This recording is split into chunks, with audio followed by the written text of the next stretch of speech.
बच्चों, कैसे हो? आज की इस वीडियो में आपका स्वागत है।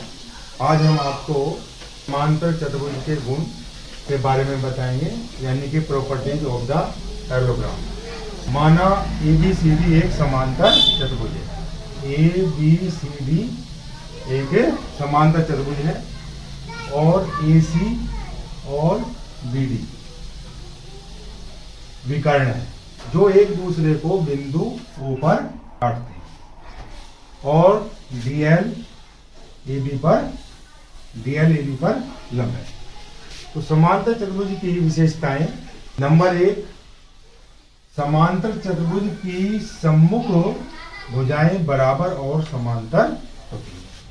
यानी कि समांतर चतुर्भुज की जो सम्मुख भुजाएं हैं वो AB और CD। AB के सम्मुख भुजा होगी CD, तो AB CD के बराबर होगी, जैसा कि यहाँ लिखा हुआ है AB बराबर CD, और AB समांतर CD, AB CD के समांतर होगी। BC के सम्मुख भुजा है AD, तो BC AD के बराबर है और BC समांतर AD, BC AD के समांतर। दूसरी विशेषता है समांतर चतुर्भुज की, समांतर चतुर्भुज के विकर्ण परस्पर समद्विभाजित करते हैं। समद्विभाजित का मतलब होता है विकर्ण एक दूसरे को दो बराबर भागों में बांटते हैं। जब विकर्ण AC और BD एक दूसरे को समद्विभाजित करते हैं, दो बराबर भागों में बांटते हैं, तो OA भुजा OC के बराबर होगी और OB भुजा OD के बराबर होगी। OA बराबर OC और OB बराबर OD। इसलिए जो बिंदु O है वो AC और BD का मध्य बिंदु है। तीसरी प्रॉपर्टी है समांतर चतुर्भुज की, समांतर चतुर्भुज के सम्मुख कोण बराबर होते हैं। आमने सामने के कोण बराबर होते हैं, यानी कि कोण A कोण C के बराबर होगा और कोण B कोण D के बराबर होगा। चौथी प्रॉपर्टी है इसकी, कर्मागत कोण संपूरक होते हैं।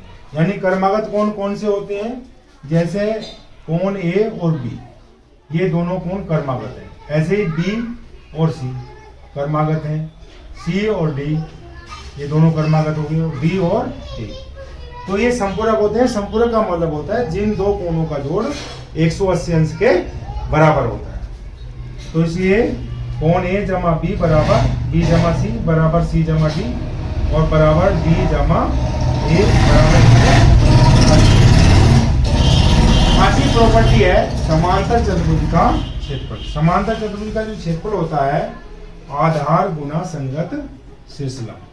अब आधार भुजा क्या होगी? मान लिया AB हमने आधार मान लिया, AB के सम्मुख शीर्ष D है और D से हमने AB पर लंब डाला, तो इस प्रकार आधार हमारा AB हुआ और AB पर सम्मुख शीर्ष से डाला गया लंब है हमारा DL, यानी कि AB गुना DL।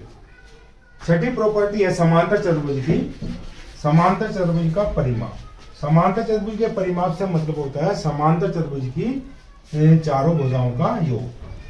तो समांतर चतुर्भुज का परिमाप होगा दो ब्रैकेट में संलग्न भुजाओं का योग बराबर दो ब्रैकेट में AB जमा D।